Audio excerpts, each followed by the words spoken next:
kita ajak ngomong maksudnya, kuburan mah boleh dijaga, iuran kita bayar, nanti tanahnya diambil, orang tua kita kan bangkit dari situ, mesti dijaga kuburannya, cuman jangan diajak ngomong yang matinya.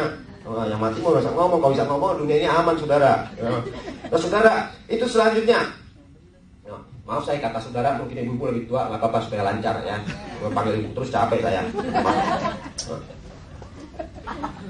Nah, sudah seorang pun meminta petunjuk kepada orang-orang mati. Nah, cengbeng orang-orang mati dong. Ya, saudara, sebab kenapa nggak boleh? Sebab setiap orang yang melakukan ini adalah kekejian bagi Tuhan. Artinya apa? Dosa terhadap Tuhan. Bukan kekejian antar manusia terhadap Tuhan. Jadi manusia itu punya dosa dua jenis. Satu, dosa yang mendatangkan maut. Yohanes 1 Yohanes bilang, yang mendatangkan maut berarti yang mendatangkan kebinasaan, yang namanya dicoret dari buku kehidupan. Itu dosa apa? Dosa terhadap Tuhan. Kedua, dosa antar manusia, Tuhan yang akan menghakiminya. Nanti mahkotanya bisa kurang, atau apa istilahnya. Nah, saudara, itu yang terjadi. Kalau manusia hidup masih bisa berdusta nggak ke orang Kristen?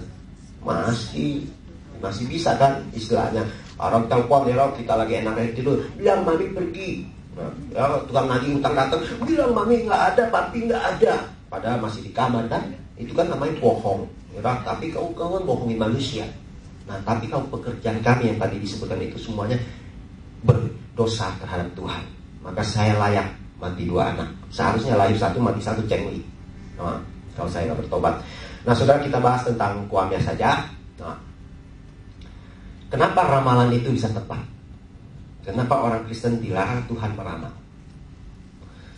Kita harus mempunyai iman bahwa setiap larangan yang Tuhan sampaikan dalam firman Tuhan adalah demi kebaikan kita sebagai umat manusia. Amin. Itu iman kita harus.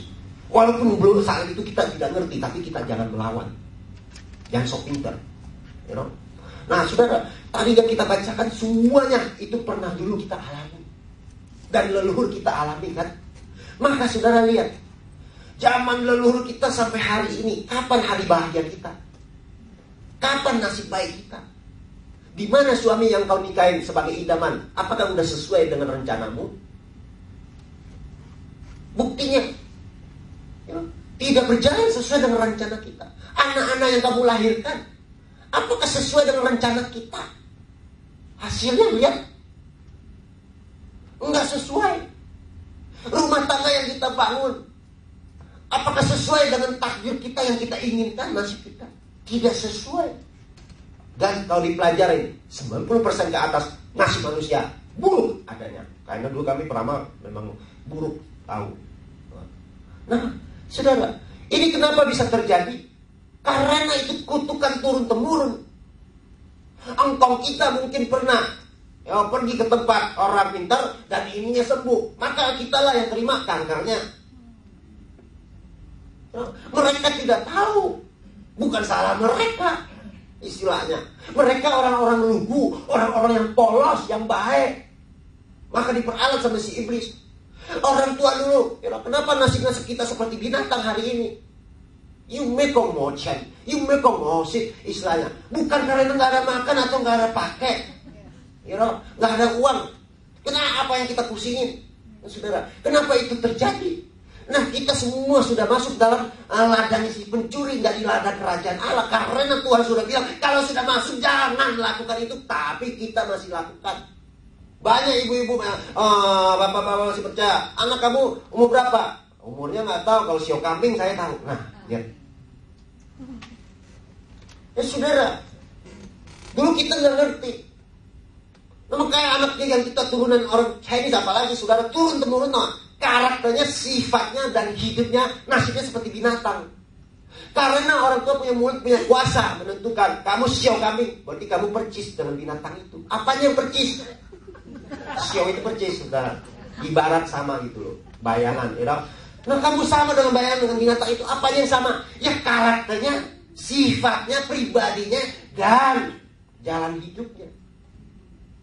Nah, saudara, berarti orang tua sering mengutukin anak-anaknya, dan kita termasuk makan kutukannya itu. Kenapa mereka mengutukin kita? Mereka nggak mau ngutukin kita. Yang mengutukin kita mah iblis, bener gak? Nah, iblis pakai siapa? Nah, ya pakai mulut orang tua. Karena yang punya kuasa, iblis nggak punya kuasa atas kita. Ingat, iblis nggak bisa ngutukin kita kalau kita tidak terima kutukan itu. Kalau kita tidak datang sama dia memperhambakan diri, tidak bisa. Nah, saudara, sama dalam meramal kami berani jamin di atas 90% ke atas, makin tepat makin bahaya. Karena seorang pintar, seorang tukang ramal seperti kami ini, seorang kebatinan, yang hebat bukan orangnya, saudara. Berapa sih yang orang peramal itu lulusan sarjana? Kita ngomong cenglingnya aja. Buat yang pintar itu kan bukan kami kan. Nah, siapa yang hebat, yang luar biasa itu, yang bisa disemprot sembuh dan apa, yang hebat itu siapa? Kalau kamu datang kepada kami, bukan kami yang nolong kamu, kami hanya sarana yang dipakai untuk menghubungkan saudara dengan yang kami sembah, benar gak? Nah, di situ rahasianya. Nah, saudara, kami berani jamin ramalan 90% ke atas. Karena kami dengan demikian secara tidak sadar, berarti kami tahu bahwa roh yang pasien itu sudah dibawa kuasa roh kami. Setiap pasien yang datang kepada kami, waktu dia masuk pintu kami, nggak Kristen, nggak agama, nggak soal agama.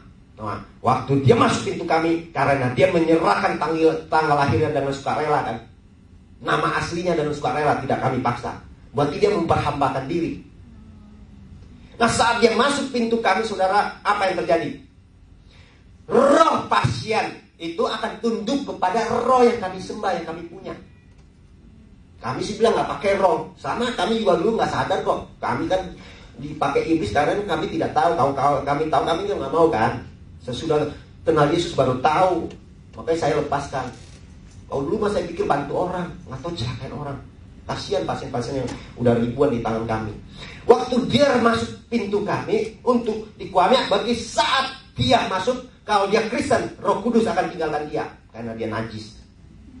Kayak sisi Raja Saul, walaupun udah terima urapan. Nah, ya, jadi dia datang. Secara tubuh dan jiwa dia tunduk kepada kami. Karena kami perintahkan datang jam 8, dia datang jam 8. Kami bilang nama asli, dia kasih nama asli. Secara tubuh dan jiwa tunduk kepada kami kan. Nah, tetapi di alam roh, dia tunduk kepada roh yang kami sembah. Yang mengikuti tukang-tukang ramal, you boleh bilang nggak pakai roh kami juga dulu nggak pakai PJ kok. Tapi kalau nggak ada roh itu, kami nggak bisa dituntun. Nah, itu maksudnya. Nah, saudara, dia pakai sesudah masuk dalam pintu kami, dia tunduk, dan apa yang terjadi? Maka kami akan tahu isi benak sang pasien itu. Kenapa bisa tahu? Kan setan nggak maha tahu kan? Kenapa kami bisa tahu? 2 minggu yang lalu dia ingin menceraikan suaminya. Kami tahu. Oh, 3 bulan yang lalu, dia ingin pindah dari Jakarta. Padahal nggak ada yang tahu. Oh, tukang ramal bisa tahu kan? Rahasianya begini. Sang roh pasien itu memberitahu kepada roh kami isi hatinya, pikirannya. Mesti lapor kayak prajurit atau hamba kan mesti lapor. Kemarin saya habis ngapain, apa-apain saya, pikirannya apa, mesti lapor, nggak bisa bohong. Karena di bawah kuasa roh kami kan. Nah, selanjutnya, roh kami itu, punya sarana, namanya paranormal ya, orang pinter kan punya sarana hubungan sama itu kan. Ya caranya mungkin beda-beda misalnya. Nah, dia kasih tahu kami. Oh, ngelihatnya ke sana tuh. Ya. Nah, PJ-nya ini sama ini cungtau apa-apa, Nah, kami akan bilang, 3 minggu yang lalu kamu punya rencana menceraikan suamimu ya. Dia kaget. Semuanya ada isi hatinya, nggak ada yang tahu. Nah, kenapa mesti kaget? Kalau dulu kita kaget, sekarang nggak usah kaget. Karena roh pasien itu kasih tahu roh kami itu kasih tahu saya kasih tahu kembali, jadi tahu rame-rame. Ya kan? Nah, ini faktanya loh. Nah, kalau cerita masa lalu kan nggak bahaya dong, kan udah lewat. Kenapa Tuhan larang? Bu, kenapa engkau larang anakmu main narkoba? Itu alasan Tuhan melarang kita main-main gitu kan. Karena itu membahayakan hidup sang anak, bener gak? Nah, Tuhan punya larangan. Tapi anak narkoba kan gak ngerti. Ma, kamu gak ngerti. Kalau habis makan ekstasi